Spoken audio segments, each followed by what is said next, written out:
శ్రీమాత్రే నమః. అందరూ ఎలా ఉన్నారండి? నేను చాలా బాగున్నాను. మీరు కూడా బాగున్నారని మనస్ఫూర్తిగా కోరుకుంటున్నాను. ఈరోజు కార్తీక మాసంలో మొదటి సోమవారం.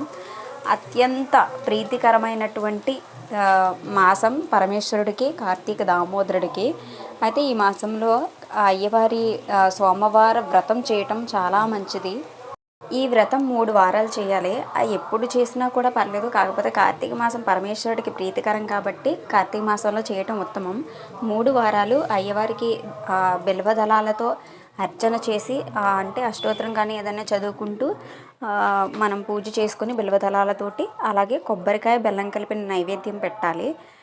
స్వామివారి పీఠం వేసుకొని ఈ 2 ఇంపార్టెంట్ అంతే. మిగతాదంతా కూడా నార్మల్ పూజా విధానమే ఉంటుంది. అలాగే కథ చదువుకోవాలి. సోమవారి వ్రత కథ చదవాలన్నమాట. అలా కార్తీక సోమవారం వ్రతం అయితే కంప్లీట్ చేసుకున్నాను నేను. మీరు కూడా ఈ వీడియో చూడటం వల్ల ఇంకా టైం ఉంది కాబట్టి మీరు కూడా చేసుకునే అవకాశం ఉంటుందని నేను ఇప్పుడు పోస్ట్ చేస్తున్నాను.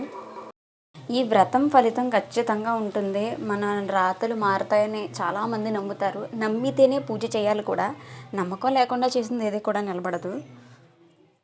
నాకు అష్టోత్తరం రాదు, లేదంటే నాకు ఏమీ చదవటం రాదు అని చెప్పేసి పూజ కూడా మానేయాల్సిన అవసరం లేదు. ఏమీ రాకపోయినా ఓం నమ శివాయ అన్న నామస్మరణ కూడా చాలు. అందులోనే ఎంతో అంటే పంచాక్షరి స్తోత్రంలో తెలుస్తుంది ప్రతి అక్షరంకున్న విలువ.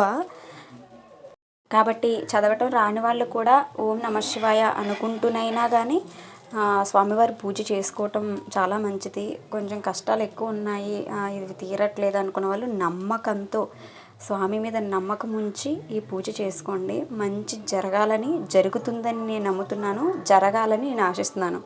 ఓం నమ శివాయ. Thanks for watching.